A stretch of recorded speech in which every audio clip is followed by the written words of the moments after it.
Good evening, everyone. My name's Phil Sutton, and I'm Chairman of the Highways Committee. We've called this meeting to inform members of the public about the new regulations for traffic and parking we're proposing for Granford. I'll start by summarising these changes before we open the meeting to questions. So, why do we need to make these changes to traffic systems in Granford? Well, we're very aware that traffic is becoming an increasing problem. It's been especially noticeable with the increase in heavy traffic while they've been building the new hospital. But it's the overall rise in the volume of traffic of all kinds that's concerning us. To date, there's not been any increase in traffic accidents, but that's not something we want to see happen, obviously. We recently carried out a survey of local residents, and their responses were interesting. People were very concerned about the lack of visibility on some roads due to cars parked along the sides of the roads. We'd expected complaints about the congestion near the school when parents are dropping off their children or picking them up.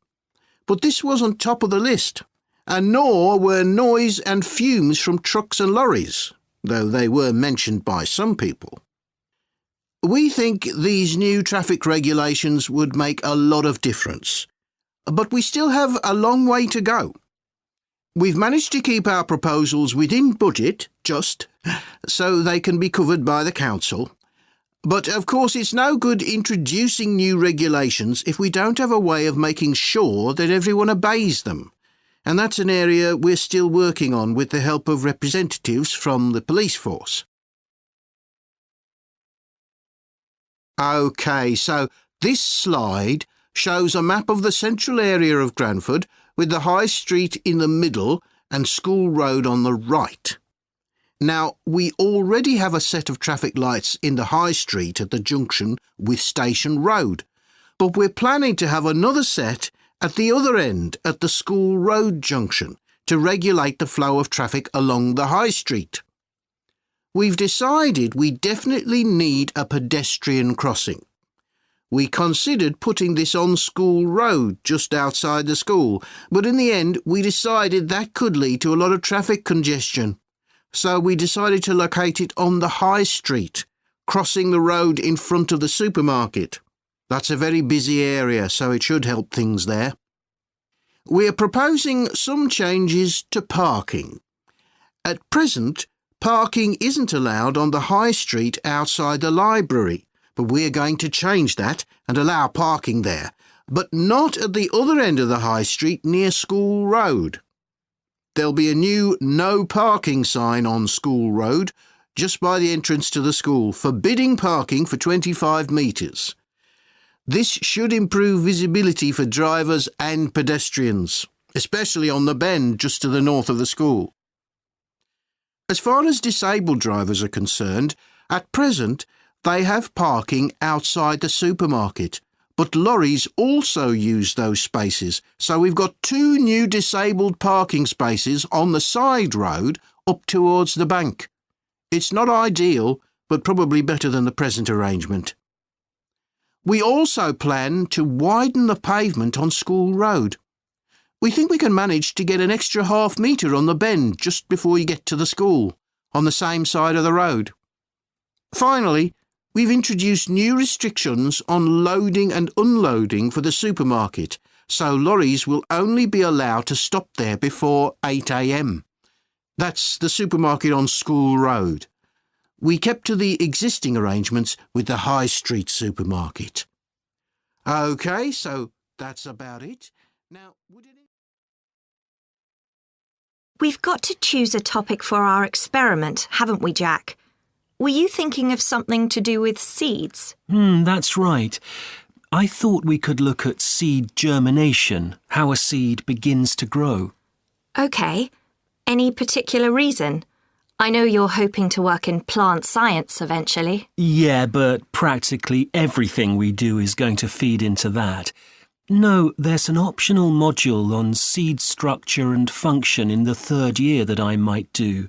So I thought it might be useful for that. If I choose that option, I don't have to do a dissertation module. Good idea. Well, I thought for this experiment we could look at the relationship between seed size and the way the seeds are planted. So we could plant different sized seeds in different ways and see which grow best. OK, we'd need to allow time for the seeds to come up. That should be fine if we start now.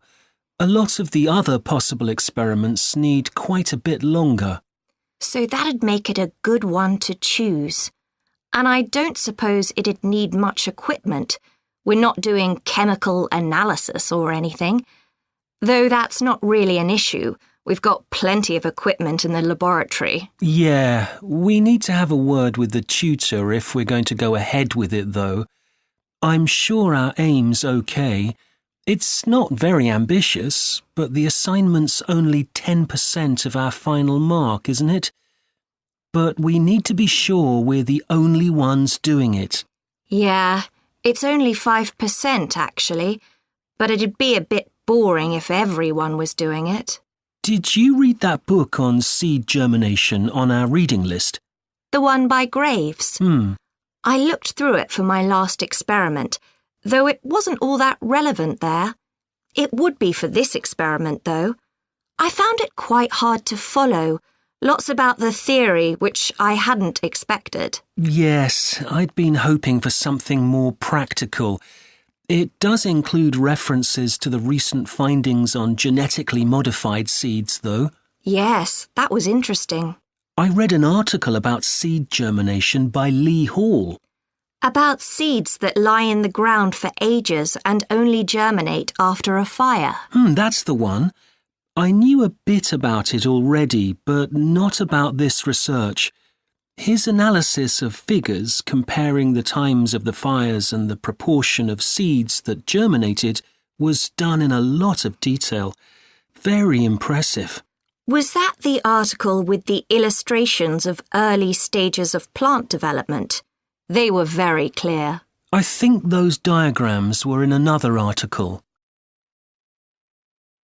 Anyway, shall we have a look at the procedure for our experiment? We'll need to get going with it quite soon. Right. So the first thing we have to do is find our seeds. I think vegetable seeds would be best, and obviously they mustn't all be the same size. So how many sorts do we need? About 4 different ones? I think that would be enough. There'll be quite a large number of seeds for each one.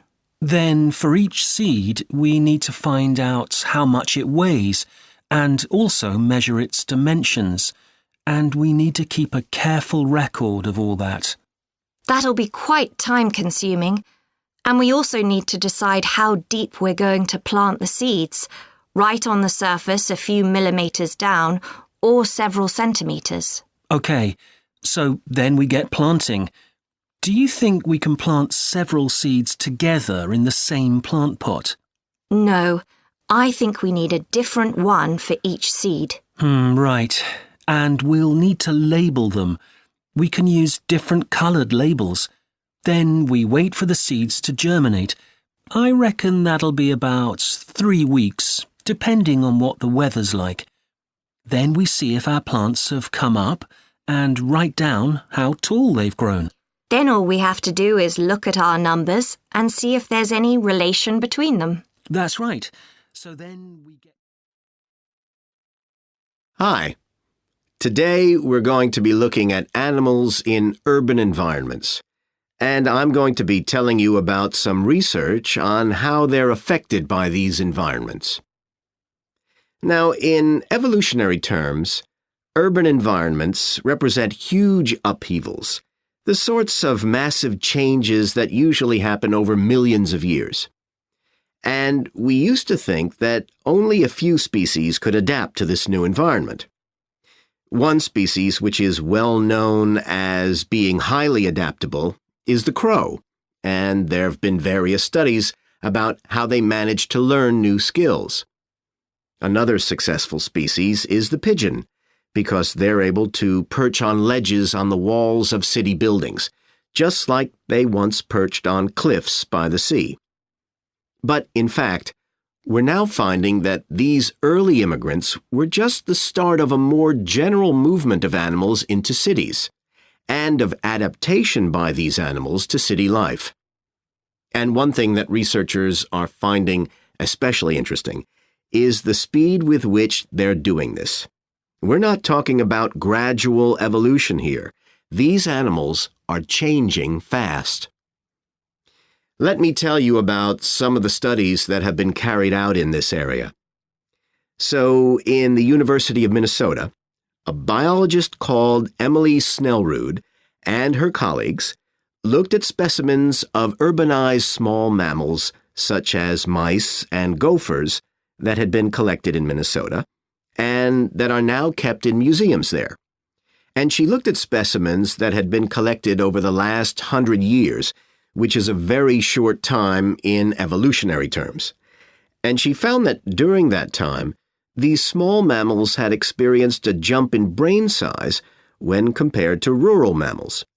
Now, we can't be sure this means they're more intelligent, but since the sizes of other parts of the body didn't change, it does suggest that something cognitive was going on.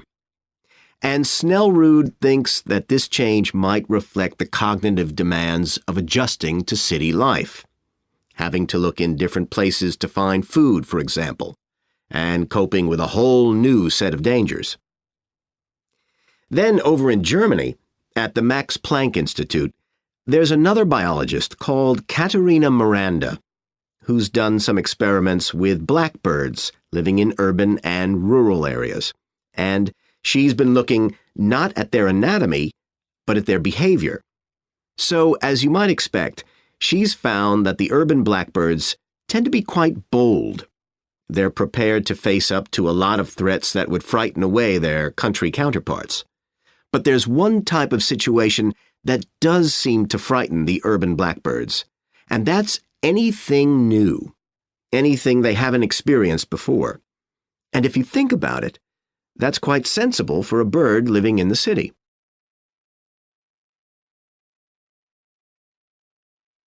Jonathan Atwell, in Indiana University, is looking at how a range of animals respond to urban environments. He's found that when they're under stress, their endocrine systems react by reducing the amount of hormones such as corticosterone into their blood. It's a sensible-seeming adaptation. A rat that gets scared every time a subway train rolls past won't be very successful. There's just one more study I'd like to mention, which is by Sarah Parton and her team. And they've been looking at how squirrels communicate in an urban environment, and they've found that a routine part of their communication is carried out by waving their tails. You do also see this in the country, but it's much more prevalent in cities, possibly because it's effective in a noisy environment. So, what are the long-term implications of this? One possibility is that we may see completely new species developing in cities. But on the other hand, it's possible that not all of these adaptations will be permanent. Once the animals got accustomed to its new environment, it may no longer need the features it's developed. So now we've had a look at adaptation. Thanks for coming, everyone. Okay, so this meeting is for new staff and staff who haven't been involved with our volunteering projects yet. So basically, the idea is that we allow staff to give up some of their work time to help on various charity projects to benefit the local community. We've been doing this for the last 5 years, and it's been very successful. Participating doesn't necessarily involve a huge time commitment. The company will pay for 8 hours of your time. That can be used over 1 or 2 days all at once, or spread over several months throughout the year. There are some staff who enjoy volunteering so much, they also give up their own free time for a couple of hours every week. It's completely up to you. Obviously, many people will have family commitments and aren't as available as other members of staff. Feedback from staff has been overwhelmingly positive. Because they felt they were doing something really useful, nearly everyone agreed that volunteering made them feel more motivated at work. They also liked building relationships with the people in the local community and felt valued by them. One or two people also said it was a good thing to have on their CVs. One particularly successful project last year was the Get Working project. This was aimed at helping unemployed people in the area get back to work. Our staff were able to help them improve their telephone skills, such as writing down messages and speaking with confidence to potential customers, which they had found quite difficult. This is something many employers look for in job applicants, and something we all do without even thinking about every day at work. We've got an exciting new project starting this year. Up until now, we've mainly focused on projects to do with education and training, and we'll continue with our reading project in schools and our work with local charities. But we've also agreed to help out on a conservation project in Redfern Park. So if any of you fancy being outside and getting your hands dirty, this is the project for you. I also wanted to mention the annual Digital Inclusion Day, which is coming up next month. The aim of this is to help older people keep up with technology. And this year, instead of hosting the event in our own training facility, we're using the ICT suite at Hill College, as it can hold far more people. We've invited over 60 people from the Silver Age Community Center to take part, so we'll need a lot of volunteers to help with this event. If you're interested in taking part, please go to the volunteering section of our website and complete the relevant form. We won't be providing any training for this, but you'll be paired with an experienced volunteer if you've never done it before. By the way, don't forget to tell your manager about any volunteering activities you decide to do. The participants on the Digital Inclusion Day really benefited. The majority were in their 70s, though some were younger, and a few were even in their 90s. Quite a few owned both a computer and a mobile phone, but these tended to be outdated models. They generally knew how to do simple things like send texts, but weren't aware of recent developments in mobile phone technology. A few were keen to learn, but most were quite dismissive at first. They couldn't see the point of updating their skills. But that soon changed. The feedback was very positive.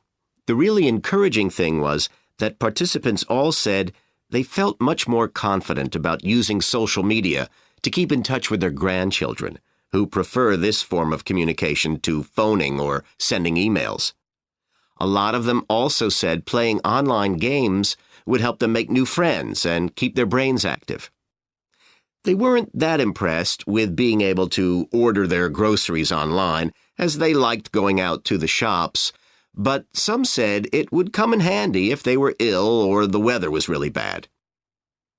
One thing they asked about was using tablets for things like reading newspapers. Some people had been given tablets as presents, but had never used them. So that's something we'll make sure we include this time. Come in, Russ. Thank you. Now, you wanted to consult me about your class presentation on nanotechnology. You were due to give it next week, aren't you? That's right, and I'm really struggling. I chose the topic because I didn't know much about it and wanted to learn more, but now I've read so much about it, in a way there's too much to say. I could talk for much longer than the 20 minutes I've been allocated. Should I assume the other students don't know much and give them a kind of general introduction? Or should I try and make them share my fascination with a particular aspect? You could do either, but you'll need to have it clear in your own mind. Then I think I'll give an overview. OK. Now, one way of approaching this is to work through developments in chronological order. Uh-huh. On the other hand, you could talk about the numerous ways that nanotechnology is being applied. You mean things like thin films on camera displays to make them water repellent and additives to make motorcycle helmets stronger and lighter? Exactly. Or another way would be to focus on its impact in one particular area, say medicine or space exploration. That would make it easier to focus. Perhaps I should do that. I think that would be a good idea. Right. How important is it to include slides in the presentation? They aren't essential by any means, and there's a danger of tailoring what you say to fit whatever slides you can find. While it can be good to include slides, you could end up spending too long looking for suitable ones. You might find it better to leave them out. I see. Another thing I was wondering about was how to start. I know presentations often begin with, first I'm going to talk about this, and then I'll talk about that. But I thought about asking the audience what they know about nanotechnology. That would be fine if you had an hour or two for the presentation, but you might find that you can't do anything with the answers you get, and it simply eats into the short time that's available. So maybe I should mention a particular way that nanotechnology is used to focus people's attention. That sounds sensible. What do you think I should do next? I really have to plan the presentation today and tomorrow. Well, initially, I think you should ignore all the notes you've made, take a small piece of paper and write a single short sentence that ties together the whole presentation. It can be something as simple as, nanotechnology is already improving our lives. Then start planning the content around that. You can always modify that sentence later if you need to. OK. OK, now let's think about actually giving the presentation. You've only given one before, if I remember correctly, about an experiment you'd been involved in. That's right. It was pretty rubbish. Let's say it was better in some respects than in others. With regard to the structure, I felt that you ended rather abruptly, without rounding it off. Be careful not to do that in next week's presentation. OK. And you made very little eye contact with the audience because you were looking down at your notes most of the time. You need to be looking at the audience and only occasionally glancing at your notes. Your body language was a little odd. Every time you showed a slide, you turned your back on the audience so you could look at it. You should have been looking at your laptop. And you kept scratching your head, so I found myself wondering when you were next going to do that, instead of listening to what you were saying. Oh dear. What did you think of the language? I knew that not everyone was familiar with the subject, so I tried to make it as simple as I could. Yes, that came across. You used a few words that are specific to the field, but you always explained what they meant, so the audience wouldn't have had any difficulty understanding. I must say, the handouts you prepared were well thought out. They were a good summary of your presentation, which people would have been able to refer to later on, so well done on that. Thank you. Well, I hope that helps you with next week's presentation. Yes, it will. Thanks a lot. I'll look forward to seeing a big improvement then. Today, we'll be continuing the series of lectures on memory by focusing on what is called episodic memory and what can happen if this is not working properly. Episodic memory refers to the memory of an event or episode. Episodic memories allow us to mentally travel back in time to an event from the past. Episodic memories include various details about these events. For example, when an event happened and other information such as the location. To help understand this concept, try to remember the last time you ate dinner at a restaurant. The ability to remember where you ate, who you were with, and the items you ordered are all features of an episodic memory. Episodic memory is distinct from another type of memory called semantic memory. This is the type of factual memory that we have in common with everyone else. That is your general knowledge of the world. To build upon a previous example, Remembering where you parked your car is an example of episodic memory, but your understanding of what a car is and how an engine works are examples of semantic memory. Unlike episodic memory, semantic memory isn't dependent on recalling personal experiences. Episodic memory can be thought of as a process with several different steps of memory processing, encoding, consolidation, and retrieval. The initial step is called encoding. This involves the process of receiving and registering information which is necessary for creating memories of information or events that you experience. The degree to which you can successfully encode information depends on the level of attention you give to an event while it's actually happening. Being distracted can make effective encoding very difficult. Encoding of episodic memories is also influenced by how you process the event. For example, if you were introduced to someone called Charlie, you might make the connection that your uncle has the same name. Future recollection of Charlie's name is much easier if you have a strategy to help you encode it. Memory consolidation, the next step in forming an episodic memory, is the process by which memories of encoded information are strengthened, stabilized, and stored to facilitate later retrieval. Consolidation is most effective when the information being stored can be linked to an existing network of information. Consolidation makes it possible for you to store memories for later retrieval indefinitely. Forming strong memories depends on the frequency with which you try to retrieve them. Memories can fade or become harder to retrieve if they aren't used very often.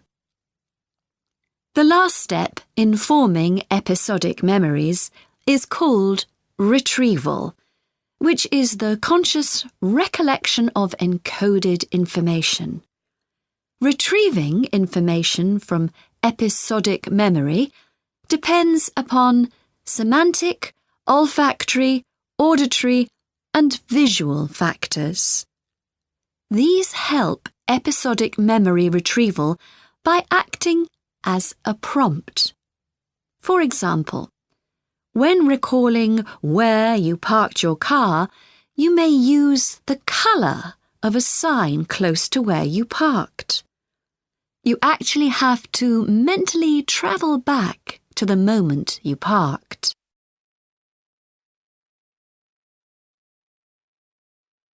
There are a wide range of neurological diseases and conditions that can affect episodic memory. These range from Alzheimer's to schizophrenia to autism. An impairment of episodic memory can have a profound effect on individuals' lives. For example, the symptoms of schizophrenia can be reasonably well controlled by medication. However, patients' episodic memory may still be impaired, and so they are often unable to return to university or work. Recent studies have shown that computer-assisted games designed to keep the brain active can help improve their episodic memory. Episodic memories can help people connect with others, for instance by sharing intimate details about their past, something individuals with autism often have problems with. This may be caused by an absence of a sense of self. This is essential for the storage of episodic memory and has been found to be impaired in children with autism. Research has shown that treatments that improve memory may also have a positive impact on children's social development. One study looked. So, if you're one of those people who hasn't found the perfect physical activity yet, here are some things to think about which might help you make the right decision for you. The first question to ask yourself is whether you would enjoy training in a gym. Many people are put off by the idea of having to fit a visit to the gym into their busy day. You often have to go very early or late, as some gyms can get very crowded. But with regular training, you'll see a big difference in a relatively short space of time. Running has become incredibly popular in recent years. That's probably got a lot to do with the fact that it's a very accessible form of exercise. Anyone can run, even if you can only run a few meters to begin with. But make sure you get the right shoes. It's worth investing in a high-quality pair, and they don't come cheap. Another great thing about running is that you can do it at any time of day or night. The only thing that may stop you is snow and ice. Swimming is another really good way to build fitness. What attracts many people is that you can swim in an indoor pool at any time of year. On the other hand, it can be quite boring or solitary. It's hard to chat to people while you're swimming lengths. Cycling has become almost as popular as running in recent years. That's probably because, as well as improving their fitness, many people say being out in the fresh air in a park or in the countryside can be fun, provided the conditions are right, of course. Only fanatics go out in the wind and rain. Yoga is a good choice for those of you looking for exercise which focuses on developing both a healthy mind and body. It's a good way of building strength, and with the right instructor, there's less chance of hurting yourself than with other more active sports. But don't expect to find it easy. It can be surprisingly challenging, especially for people who aren't very flexible. Getting a personal trainer is a good way to start your fitness program. Obviously, there can be significant costs involved, but if you've got someone there to encourage you and help you achieve your goals, you're less likely to give up. Make sure you get someone with a recognised qualification, though, or you could do yourself permanent damage. Whatever you do, don't join a gym unless you're sure you'll make good use of it. So many people waste lots of money by signing up for membership and then hardly ever go. What happens to their good intentions? I don't think people suddenly stop caring about improving their fitness or decide they have more important things to do. I think people lose interest when they don't think they're making enough progress. That's when they give up hope and stop believing they'll ever achieve their goals. Also, what people sometimes don't realise when they start is that it takes a lot of determination and hard work to keep training week after week, and lots of people don't have that kind of commitment. One thing you can do to help yourself is to set manageable goals. Be realistic and don't push yourself too far. Some people advise writing goals down, but I think it's better to have a flexible approach. Give yourself a really nice treat every time you reach one of your goals. And don't get too upset if you experience setbacks. It's a journey. There are bound to be difficulties along the way. OK, Jim, you wanted to see me about your textile design project. That's right. I've been looking at how a range of natural dyes can be used to colour fabrics like cotton and wool. Why did you choose that topic? Well, I got a lot of useful ideas from the museum, at that exhibition of textiles. But I've always been interested in anything to do with colour. Years ago, I went to a carpet shop with my parents when we were on holiday in Turkey, and I remember all the amazing colours. They might not all have been natural dyes. Maybe not, but for the project, I decided to follow it up. And I found a great book about a botanic garden in California that specialises in plants used for dyes. OK, so in your project, you had to include a practical investigation. Yeah. At first, I couldn't decide on my variables. I was going to just look at one type of fibre, for example, like cotton. And see how different types of dyes affected it? Yes. Then I decided to include others as well. So I looked at cotton and wool and nylon. With just one type of dye? Various types, including some that weren't natural, for comparison. OK. So I did the experiments last week. I used some ready-made natural dyes. I found a website which supplied them. They came in just a few days, but I also made some of my own. That must have taken quite a bit of time. Yes. I thought it'd just be a matter of a teaspoon or so of dye, and actually that wasn't the case at all. Like, I was using one vegetable, a beetroot, for a red dye, and I had to chop up a whole pile of it. So it all took longer than I'd expected. One possibility is to use food colourings. I did use one. That was a yellow dye, an artificial one. Tartrazine? Yeah, I used it on cotton first. It came out a great colour. But when I rinsed the material, the colour just washed away. I'd been going to try it out on nylon, but I abandoned that idea. Were you worried about health issues? I thought if it's a legal food colouring, it must be safe. Well, it can occasionally cause allergic reactions, I believe. So what natural dyes did you look at? Well, one was turmeric. The colour's great. It's a really strong yellow. It's generally used in dishes like curry. It's meant to be quite good for your health when eaten, but you might find it's not permanent when it's used as a dye. A few washes and it's gone. Right. I used beetroot as a dye for wool. When I chop up beetroot to eat, I always end up with bright red hands.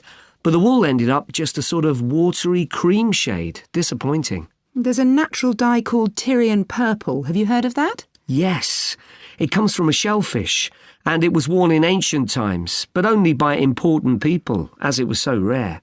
I didn't use it. It fell out of use centuries ago, though one researcher managed to get hold of some recently. But that shade of purple can be produced by chemical dyes nowadays. Did you use any black dyes? Logwood. That was quite complicated. I had to prepare the fabric so the dye would take. I hope you were careful to wear gloves. Yes, I know the danger with that dye. Good, it can be extremely dangerous if it's ingested. Now, presumably you had a look at an insect-based dye, like cochineal, for example. Yes, I didn't actually make that. I didn't have time to start crushing up insects to get the red colour, and anyway, they're not available here. But I managed to get the dye quite easily from a website. But it cost a fortune. I can see why it's generally just used in cooking and in small quantities. Yes, it's very effective, but that's precisely why it's not used as a dye. I also read about using metal oxide. Apparently you can allow iron to rust while it's in contact with the fabric, and that colours it. Yes, that works well for dyeing cotton. But you have to be careful as the metal can actually affect the fabric, and so you can't expect to get a lot of wear out of fabrics treated in this way. And the colours are quite subtle. Not everyone likes them.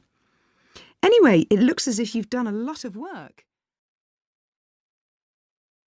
Last week we started looking at reptiles, including crocodiles and snakes. Today, I'd like us to have a look at another reptile, the lizard, and in particular, at some studies that have been done on a particular type of lizard whose Latin name is Tiliqua rugosa. This is commonly known as the sleepy lizard because it's quite slow in its movements and spends quite a lot of its time dozing under rocks or lying in the sun. I'll start with a general description. Sleepy lizards live in Western and South Australia, where they're quite common. Unlike European lizards, which are mostly small, green and fast-moving, sleepy lizards are brown, but what's particularly distinctive about them is the colour of their tongue, which is dark blue, in contrast with the lining of their mouth, which is bright pink. And they're much bigger than most European lizards. They have quite a varied diet, including insects and even small animals, but they mostly eat plants of varying kinds. Even though they're quite large and powerful, with strong jaws that can crush beetles and snail shells, they still have quite a few predators. Large birds like cassowaries were one of the main ones in the past, but nowadays they're more likely to be caught and killed by snakes. Actually, another threat to their survival isn't a predator at all, but is man-made. Quite a large number of sleepy lizards are killed by cars when they're trying to cross highways. One study carried out by Michael Freak at Flinders University investigated the methods of navigation of these lizards. Though they move slowly, they can travel quite long distances. And he found that even if they were taken some distance away from their home territory, they could usually find their way back home as long as they could see the sky. They didn't need any other landmarks on the ground.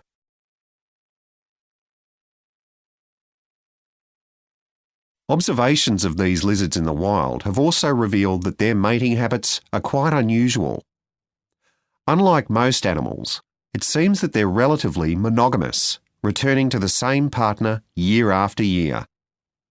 And the male and female also stay together for a long time, both before and after the birth of their young.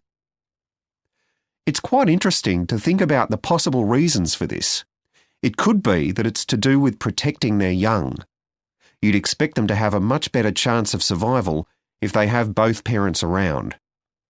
But in fact, observers have noted that once the babies have hatched out of their eggs, they have hardly any contact with their parents. So there's not really any evidence to support that idea. Another suggestion's based on the observation that male lizards in monogamous relationships tend to be bigger and stronger than other males. So maybe the male lizards stay around so they can give the female lizards protection from other males. But again, we're not really sure.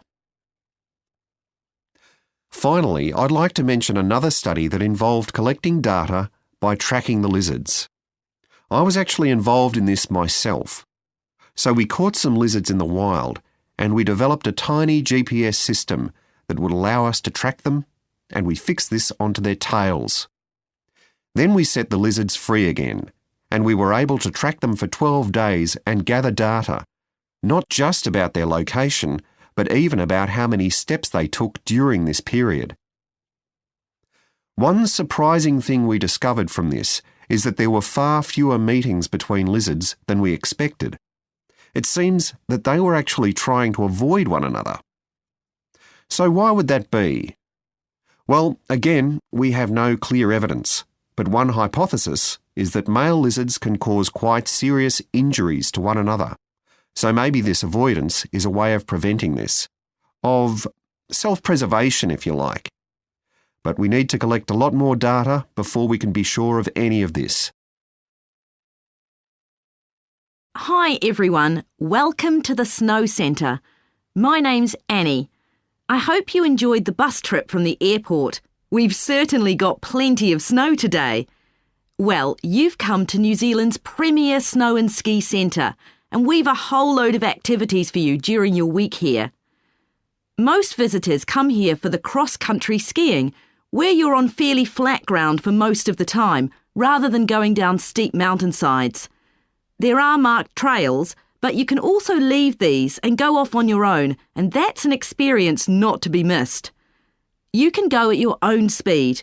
It's great aerobic exercise if you really push yourself. Or, if you prefer, you can just glide gently along and enjoy the beautiful scenery. This afternoon, you'll be going on a dog sled trip. You may have seen our dogs on TV recently racing in the Winter Sled Festival. If you want, you can have your own team for the afternoon and learn how to drive them, following behind our leader on the trail. Or if you'd prefer, you can just sit back in the sled and enjoy the ride as a passenger. At the weekend, we have the team relay event, and you're all welcome to join in.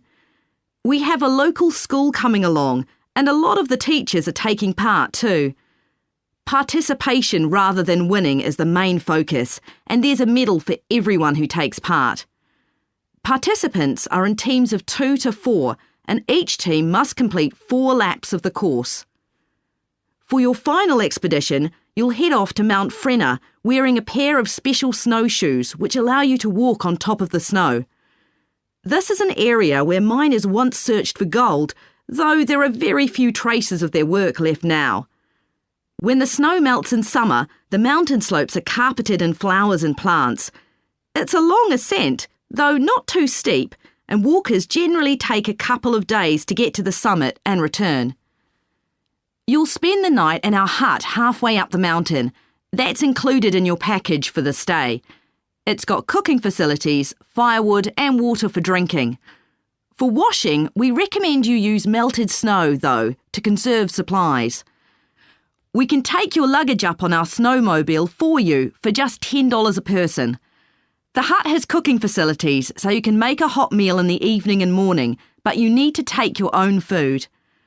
The weather on Mount Frenna can be very stormy. In that case, stay in the hut. Generally, the storms don't last long. Don't stress about getting back here to the centre in time to catch the airport bus. They'll probably not be running anyway. We do have an emergency locator beacon in the hut, but only use that if it's a real emergency, like if someone's ill or injured. Now, let me tell you something about the different ski trails you can follow during your stay here. Highland Trail's directly accessible from where we are now. This trail's been designed to give first-timers an experience they'll enjoy regardless of their age or skill, but it's also ideal for experts to practice their technique. Then there's Pine Trail. If you're nervous about skiing, leave this one to the experts. You follow a steep valley looking right down on the river below. Scary! But if you've fully mastered the techniques needed for hills, it's great fun. Stony Trail's a good choice once you've got a general idea of the basics. There are 1 or 2 tricky sections, but nothing too challenging. There's a shelter halfway where you can sit and take a break and enjoy the afternoon sunshine. And finally, Losers Trail. This starts off following a gentle river valley, but the last part is quite exposed, so the snow conditions can be challenging. If it's snowing or windy, check with us before you set out to make sure the trail's open that day. Right, so now if you'd like to follow me, we'll get started. I still got loads to do for our report on nutritional food labels. Me too. What did you learn from doing the project about your own shopping habits? Well, I've always had to check labels for traces of peanuts in everything I eat because of my allergy. But beyond that, I've never really been concerned enough to check how healthy a product is. This project has actually taught me to read the labels much more carefully.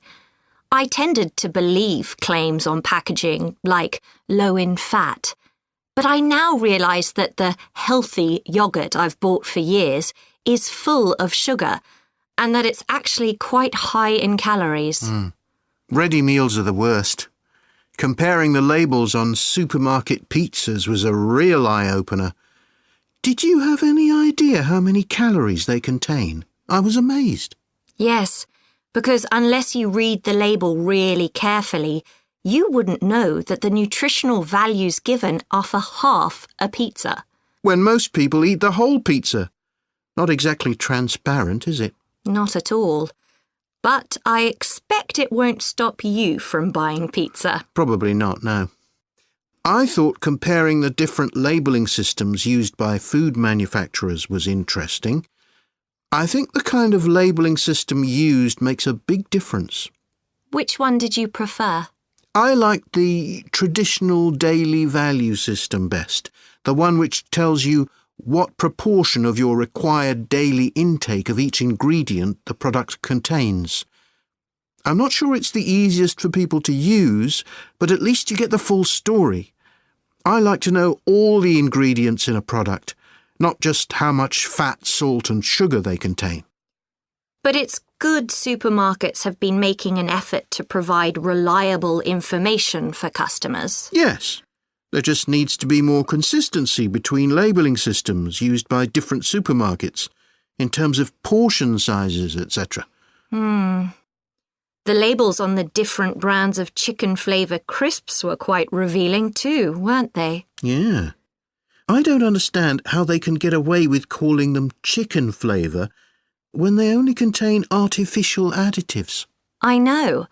I'd at least have expected them to contain a small percentage of real chicken. Absolutely. I think having nutritional food labelling has been a good idea, don't you? I think it will change people's behaviour and stop mothers, in particular, buying the wrong things. But didn't that study kind of prove the opposite? People didn't necessarily stop buying unhealthy products. They only said that might be the case. Those findings weren't that conclusive, and it was quite a small-scale study. I think more research has to be done. Yes, I think you're probably right. What do you think of the traffic light system?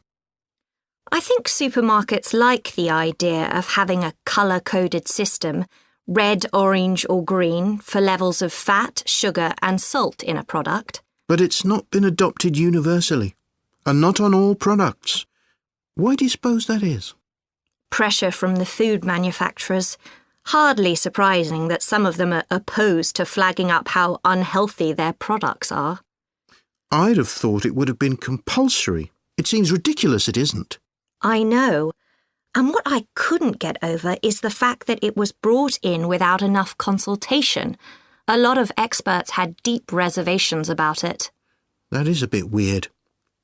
I suppose there's an argument for doing the research now when consumers are familiar with this system. Yeah, maybe. The participants in the survey were quite positive about the traffic light system. But I don't think they targeted the right people. They should have focused on people with low literacy levels, because these labels are designed to be accessible to them. Yeah. But it's good to get feedback from all socio-economic groups, and there wasn't much variation in their responses. No. But if they hadn't interviewed participants face-to-face, they could have used a much bigger sample size. I wonder why they chose that method. Dunno. How were they selected? Did they volunteer or were they approached? I think they volunteered. The thing that wasn't stated was how often they bought packaged food. All we know is how frequently they used the supermarket. In my presentation, I'm going to talk about coffee and its importance both in economic and social terms. We think it was first drunk in the Arab world, but there's hardly any documentary evidence of it before the 1500s, although of course that doesn't mean that people didn't know about it before then. However, there is evidence that coffee was originally gathered from bushes growing wild in Ethiopia, in the northeast of Africa. In the early 16th century, it was being bought by traders, and gradually its use as a drink spread throughout the Middle East. It's also known that in 1522, in the Turkish city of Constantinople, which was the centre of the Ottoman Empire, the court physician approved its use as a medicine. By the mid-1500s, coffee bushes were being cultivated in the Yemen, and for the next 100 years, this region produced most of the coffee drunk in Africa and the Arab world. What's particularly interesting about coffee is its effect on social life. It was rarely drunk at home, but instead people went to coffee houses to drink it. These people, usually men, would meet to drink coffee and chat about issues of the day.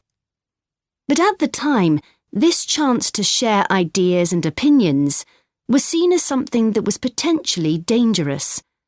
And in 1623, the ruler of Constantinople demanded the destruction of all the coffee houses in the city, although after his death, many new ones opened and coffee consumption continued. In the 17th century, coffee drinking spread to Europe. And here too, coffee shops became places where ordinary people, nearly always men, could meet to exchange ideas. Because of this, some people said that these places performed a similar function to universities. The opportunity they provided for people to meet together outside their own homes and to discuss the topics of the day had an enormous impact on social life, and many social movements and political developments had their origins in coffeehouse discussions.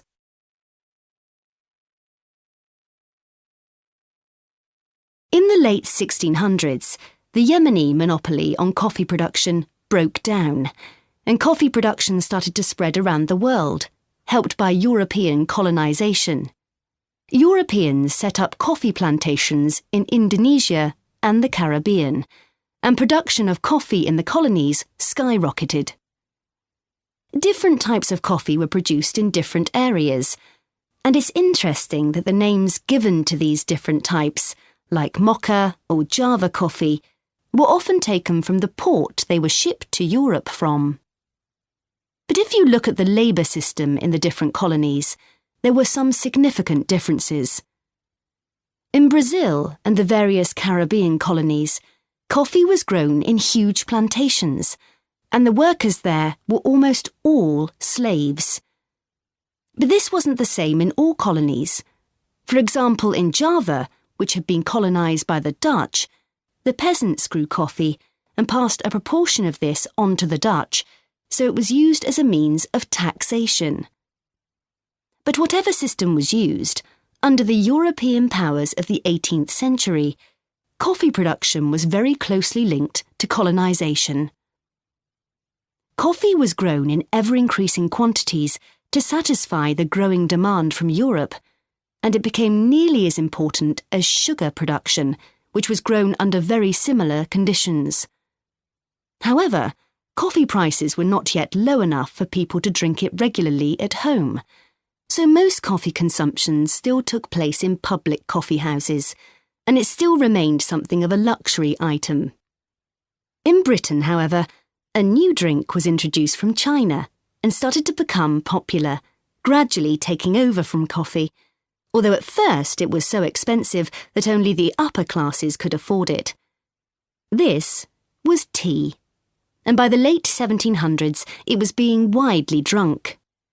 However, when the USA gained independence from Britain in 1776, they identified this drink with Britain, and coffee remained the preferred drink in the USA, as it still is today. So, by the early 19th century, coffee was already being widely produced and consumed. But during this century, production boomed, and coffee prices started to fall. This was partly because new types of transportation had been developed, which were cheaper and more efficient. So now, working people could afford to buy coffee. It wasn't just a drink for the middle classes. And this was at a time when large parts of Europe were starting to work in industries. And sometimes this meant their work didn't stop when it got dark. They might have to continue throughout the night. So the use of coffee as a stimulant became important. It wasn't just a drink people drank in the morning for breakfast. There were also changes in cultivation.